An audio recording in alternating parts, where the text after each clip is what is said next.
The Golden Goose Book by L. Leslie Brooke. Chapter 1. The Golden Goose. There was once a man who had 3 sons, the youngest of whom was called the Simpleton. He was laughed at and despised and neglected on all occasions.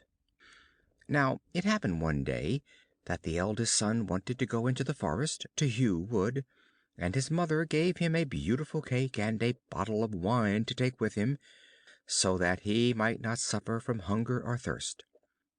When he came to the wood he met a little old gray man, who, bidding him good day, said, "Give me a small piece of the cake in your wallet, and let me drink a mouthful of your wine. I am so hungry and thirsty." But the clever son answered, "If I were to give you my cake and wine, I should have none for myself, so be off with you." And he left the little man standing there and walked away. Hardly had he begun to hew down a tree, when his axe slipped and cut his arm, so that he had to go home at once and have the wound bound up. This was the work of the little gray man. Thereupon the second son went into the wood, and the mother gave him, as she had given to the eldest, a sweet cake and a bottle of wine. The little old man met him also, and begged for a small slice of cake and a drink of wine. But the second son spoke out quite plainly: "What I give to you I lose myself. Be off with you." And he left the little man standing there and walked on. Punishment was not long in coming to him, for he had given but 2 strokes to a tree, when he cut his leg so badly that he had to be carried home. Then said the Simpleton, "Father, let me go into the forest and hew wood." But his father answered him, "Your brothers have done themselves much harm, so as you understand nothing about wood cutting, you had better not try."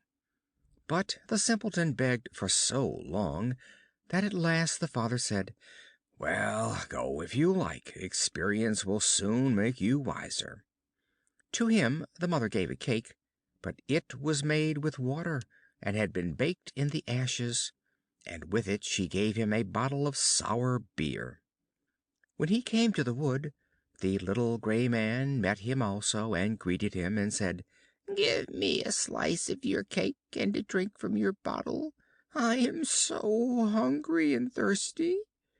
The Simpleton replied, "I have only a cake that has been baked in the ashes, and some sour beer, but if that will satisfy you, let us sit down and eat together."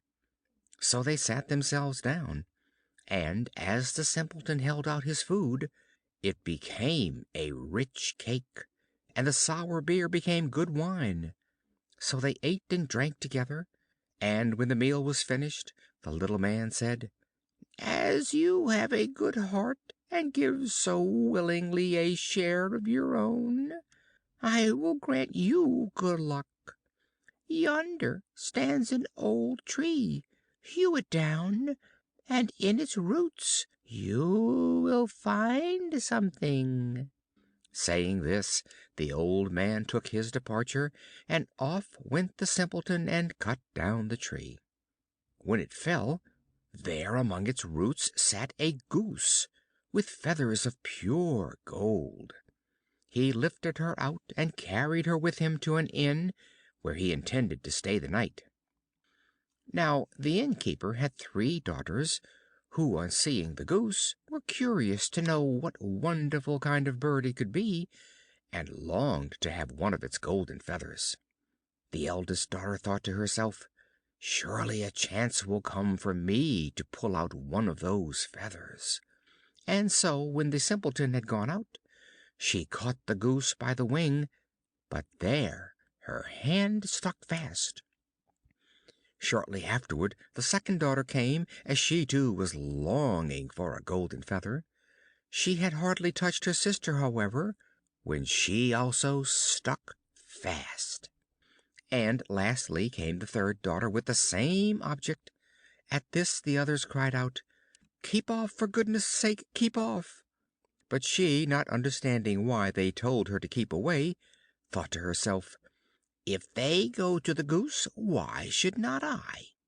She sprang forward, but as she touched her sister, she too stuck fast, and pull as she might, she could not get away.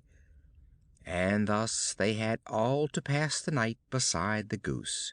The next morning the simpleton took the goose under his arm and went on his way, without troubling himself at all about the three girls who were hanging to the bird. There they went, always running behind him, now to the right, now to the left, whichever way he chose to go.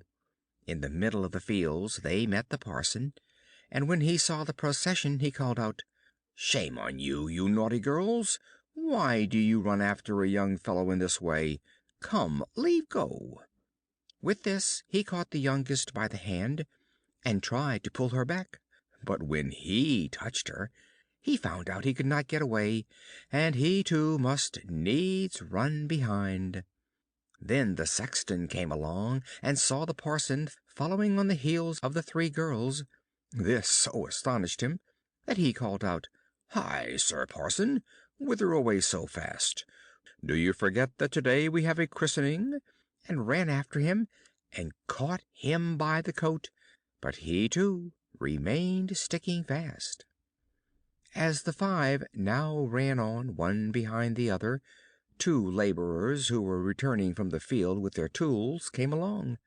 The parson called out to them, and begged that they would set him and the sexton free.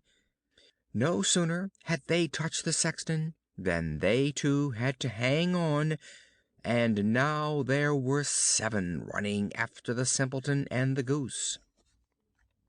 In this way they came to a city where a king reigned who had only one daughter, who was so serious that no one could make her laugh.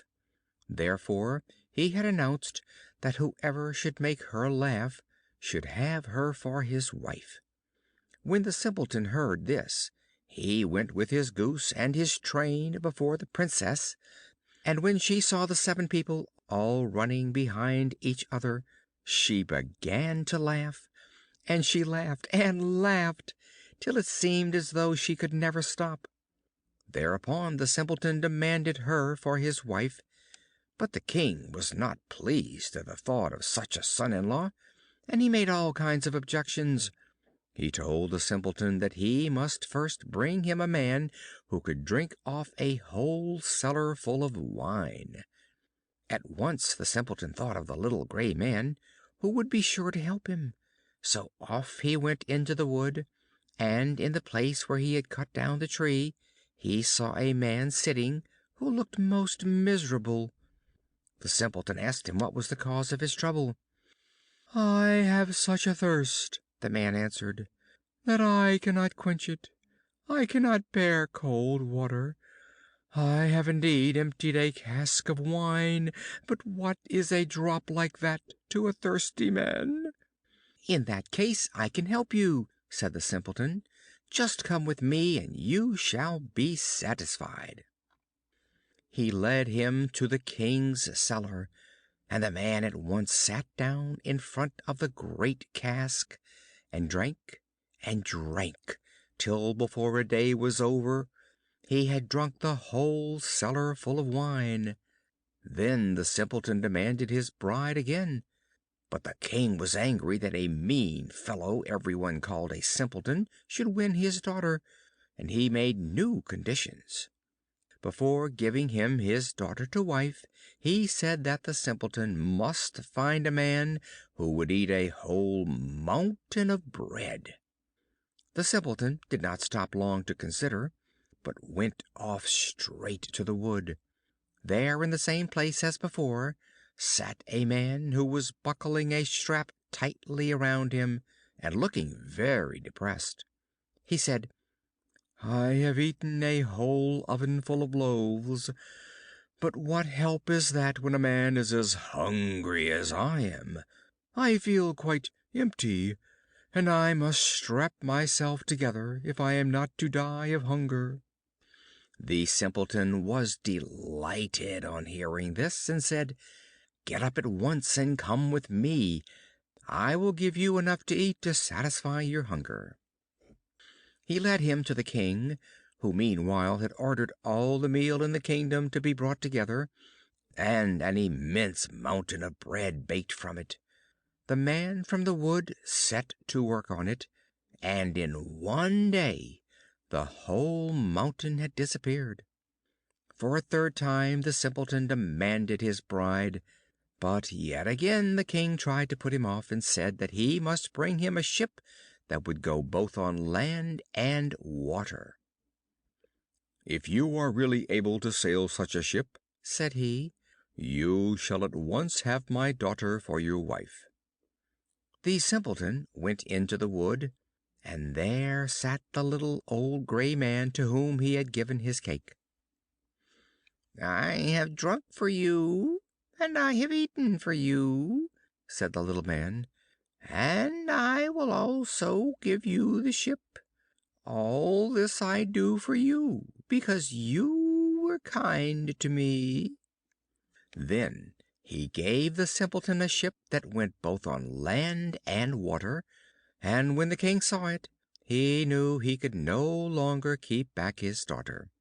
The wedding was celebrated, and after the King's death the Simpleton inherited the kingdom, and lived very happily ever after with his wife.